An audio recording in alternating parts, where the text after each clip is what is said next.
Hello, today we are going to be discussing shoulder pain.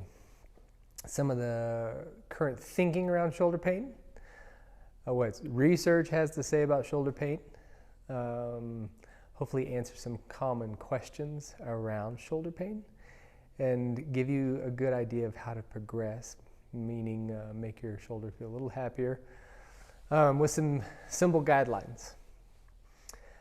There are quite a few misconceptions about shoulder pain, that there has to be damage there, and that's an indicator of what's causing your pain. That is not necessarily true. There's been quite a lot of research where we know if there's damage shown in the shoulder, that it very often is asymptomatic, meaning those people that have injury in their shoulder, a lot of times it doesn't hurt. Because things change as we age and change with use. That is, that's by design. We're supposed to be that way. So, some of the other misconceptions out there are that there are special tests that you can do to test certain structures in the shoulder. Research has kind of shown that there are no special tests for the shoulder. There's a couple that out of 200 and something tests for the shoulder. And by test, what I mean is like a physical test. Like if you put your arm out like this and somebody pushed down on it, you'd think, oh, that's your bicep tendon. We really can't test a specific structure in the shoulder.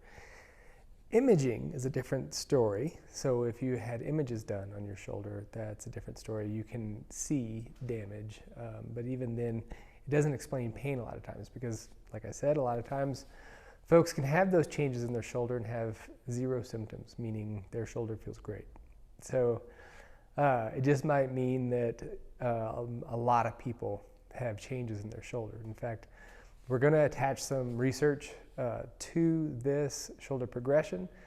And if you would like to take a look at it just to see if research interests you, you can look at it and verify for yourself that it is in fact the case that we often have changes in our shoulder without any pain. The only thing that might be an exception to this is something insidious or sinister. It is a very unlikely scenario. So, but it should be mentioned that if your pain persists, really the only thing that might fall under the heading of sinister or insidious would be cancer, something along those lines. Otherwise, it is just the case that a simple exercise progression can help most people out of their shoulder pain. Also, there are no special exercises for shoulder pain. So what we've designed is a set of exercises that are specific to shoulder, but it's how we're asking you to do the exercises that will help your shoulder feel better, not exactly the exercises themselves. So you'll see as you go along that it's going to progress from really simple loading and then more complex and more dynamic loading by the end of this progression.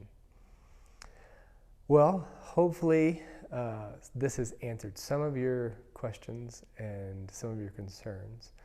And let's get started.